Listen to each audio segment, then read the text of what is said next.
almost all agitations are the result of an inability to follow, or let's say an inability to follow Dharma. Dharma has two meanings. One is an inability to stick with your own nature, and two, a contravening of the universal values that are operating in your environment at any time. That universal values are called samanya dharmas, and your own personal nature, the program you've been given by Ishvara, is called swadharma. If you're mindful of both those dharmas, in other words, you do what's natural to you,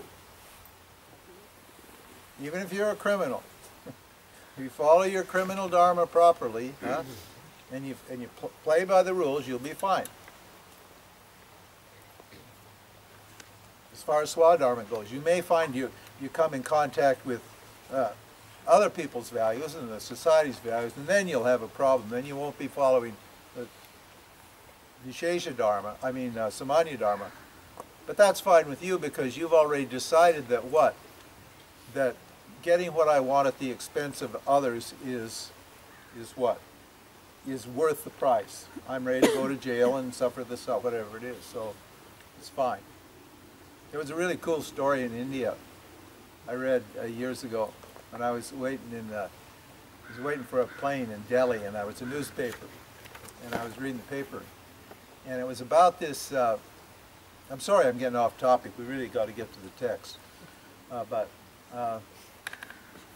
and it was about this phenomenon that was taking place in the Indian jails, and that was that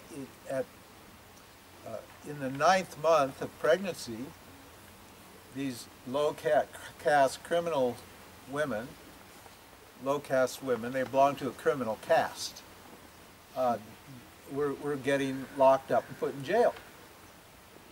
And the government was really pissed off because they were having to pay for all the medical services. You know, the women didn't want to, they didn't want to go to a doctor and pay for it. They figured, we'll just commit a crime, go to jail, they'll take care of us, it's a petty crime.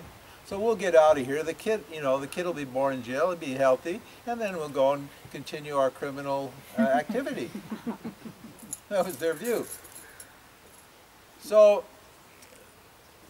in other words, that's what they thought was the view, the government thought was the view, and they were irritated. So they started interviewing these women, and the women said, no, not really. It's really not about the money. Honestly, we do all right. But as you understand, we're criminals. We're from a criminal caste. Our fathers and mothers are criminals. Our grandfathers and grandmothers are criminals. That's what we are.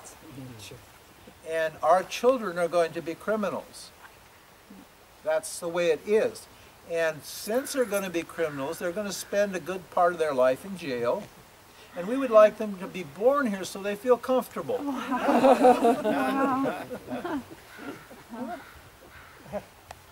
It's their dharma. They were following their dharma, doing what was natural to them.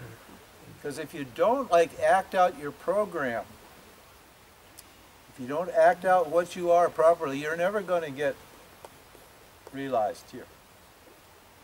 You won't. It's only through what? Doing your duty, your own self-duty. It's called your swadharma.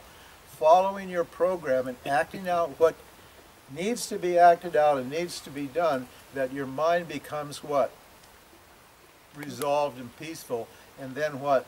The desire for liberation occurs.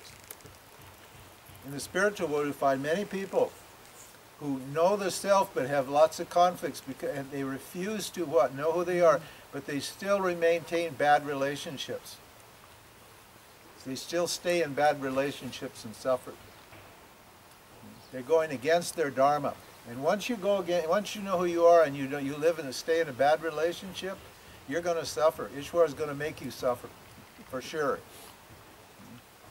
Particularly if you know. If you don't know, you'll suffer, but not the same way you'll suffer if you do know who you are. Because your actions will conform to Dharma in fullness of time, whether you like it or not. Krishna says that in the Gita. He says, you go ahead and decide whether, it's up to you what you want to do, but you will fight this war. You will kill those people. It's my will that you do that, meaning Ishwara's will.